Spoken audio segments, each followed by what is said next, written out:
नमस्कार, स्वागत है आपका द फोर्थ स्टेट यूट्यूब मंच पर। मेरा नाम है रविंद्र सिंह शोरान। चुनाव आयोग क्या लोकतंत्र को खत्म कर रहा है? विपक्ष जिस तरह के आरोप लगा रहा है और उसके बाद जो खुलासे हो रहे हैं, एक के बाद एक जो खुलासे हो रहे हैं, उनसे कहीं न कहीं चुनाव आयोग पर संशय, संदेह बढ़ता जा रहा है। अब एक और खबर आ गई है, वो भी इतनी चौंकाने वाली है, जवाब नहीं आया है। खबर चुनाव आयोग ने जो प्रक्रिया की है, उस प्रक्रिया में कितने बड़े लैप्सेस हैं, गलतियाँ हैं, उसको लेकर। क्या है? बताता हूँ, उसके पहले ये रिक्वेस्ट, प्लीज़ हमारे चैनल को जॉइन कीजिए, उससे हमें आर्थिक मदद मिलेगी।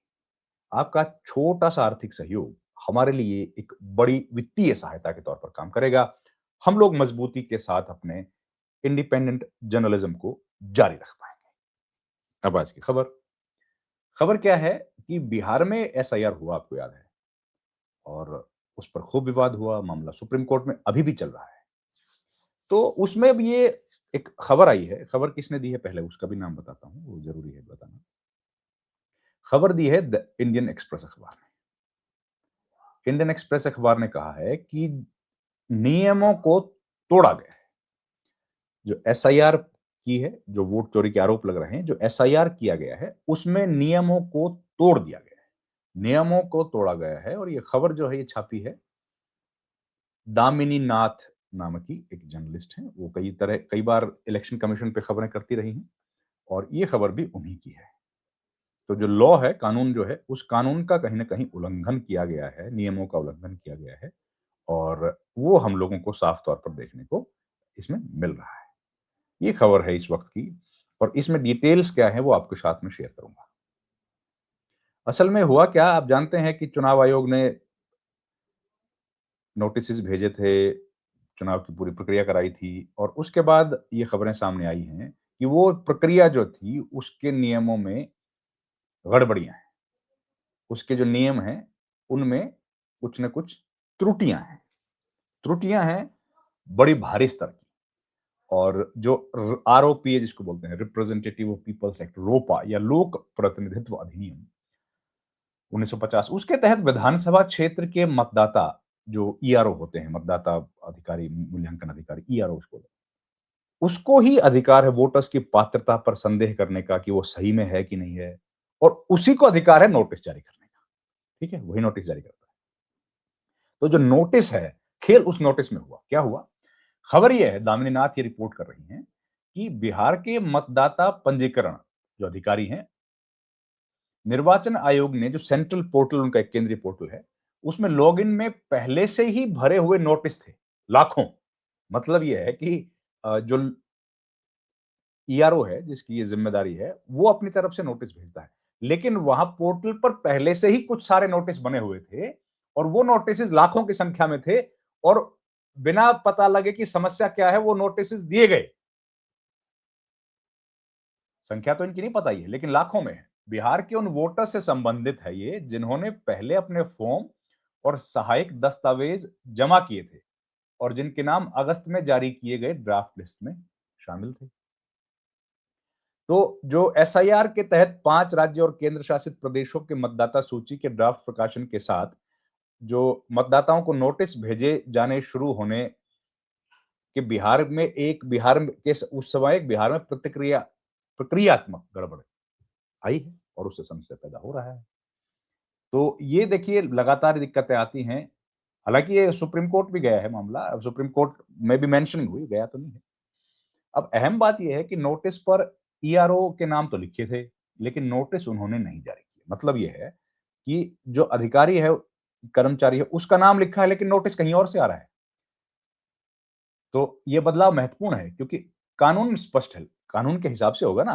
कानून कहता है कि विधानसभा क्षेत्र के मतदाता, ईआरओ, मतदाता मूल्यांकन अधिकारी को ही मतदाता की पात्रता पर शक, संदेह और उसकी सुनवाई के लिए नोटिस जारी करने का अधिकार है। तो ज्ञानेश कुमार ने भी इस सिद्धांत पर जोर दिया है। ज्ञानेश कुमार ने भी कहा, प्रेस कॉन्फ्रेंस की थी, आप याद कीजिए, 17 अगस्त को। तो उसमें चुनावी परीक्षण को विकेंद्रीकृत संरचना बताया था, डिसेंट्रलाइज्ड, कि हाँ, एक जगह से नहीं होता।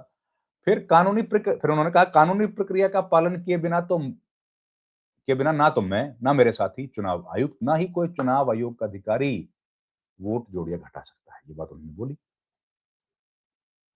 और अब उल्टा हो रहा है। दामिनी रात की इस रिपोर्ट में साफ दिख रहा है। तो ये कहानी जो है, ये शक पैदा कर रही है कि भाई आप इतने बड़े लैप्सेस के साथ इस काम को किया, तो ये काम सही है या गलत है? पूरी जो प्रक्रिया है, उस पर ही ये रिपोर्ट सवाल उठा रही है, जो दामिनी नाथ की है। नोटिस जो दिया जा रहा है, वो पहले से ही छपा हुआ है, मतलब कि पहले तय कर लिया गया है कि क्या नोटिस भेजना है। फिर जो स्टैट्यूटरी है, ये बिहार के प्रकरण में कई ईआरओ के बीच संदेह पैदा कर दिया, जिनमें से कई ने नोटिसों पर कार्रवाई ना करने या उन पर आगे कार्रवाई ना करने का विकल्प कर चुना, क्योंकि उनको मालूम नहीं था, वो लोग अनभिज्ञ थे इस बात से। इस घटनाक्रम के चलते बड़े पैमाने पर दस्तावेज नहीं हटाए गए। आधिकारिक आंकड़ों के अनुसार बिहार संशोधन के दौरान दर्ज किए गए 68.66 लाख हटाए गए दस्तावेजों में से केवल 9,968 ही एम्बिगुअस हैं, अस्पष्ट हैं। बाकियों की मृत्यु हुई, प्रवास या कोई और रीजन से हटाया गया।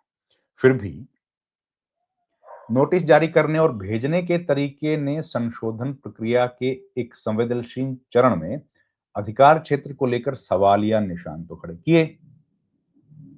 अब ये देखिए, सवाल है कि दस्तावेज जमा होने के बाद जांच शुरू करने का अधिकार किसको है? मतलब जांच शुरू कर दी है, दस्तावेज जमा हो गए हैं, तो अब कौन करेगा तय? कानून कहता है कि ईआरओ करेगा, लेकिन यहां कुछ और दिख रहा है। बिहार सरकार के 5 अधिकारियों ने इंडियन एक्सप्रेस को बताया है, नाम न छापने की शर्त पर, कि आपत्तियों और दावों के निपटारे की 25 सितंबर की समय सीमा से कुछ दिन पहले ही ईआरओ के लॉगिन में नोटिस दिखने शुरू हो गए थे। बताइए। पहले ही नोटिस शुरू हो गए, अभी नोटिस दिए नहीं हैं, देने का अधिकार किसी और को है। खैर, इंडियन एक्सप्रेस ने बड़ा काम किया है। ये पटना और सिवान के कई निर्वाचन क्षेत्रों का दौरा किया, उनका कहना है, और कई पूर्व भरे नोटिसों के उदाहरण उनको मिले। बताइए, एक समान पहले से ही एक जैसे भरे हो हिंदी प्रारूप पहले से ही लिखा हुआ है कि भाई वहां जाके पता लगेगा ना कि ये व्यक्ति चला गया है, इसकी डेथ हो गई है, क्या रीजन से इसका नाम हटाया जा रहा है। लेकिन वहां पहले से ही लिया हुआ है। इन नोटिस में मतदाता का नाम लिखा है, एपिक नंबर है, विधानसभा क्षेत्र है, बूथ, सीरियल नंबर पता दिया गया है।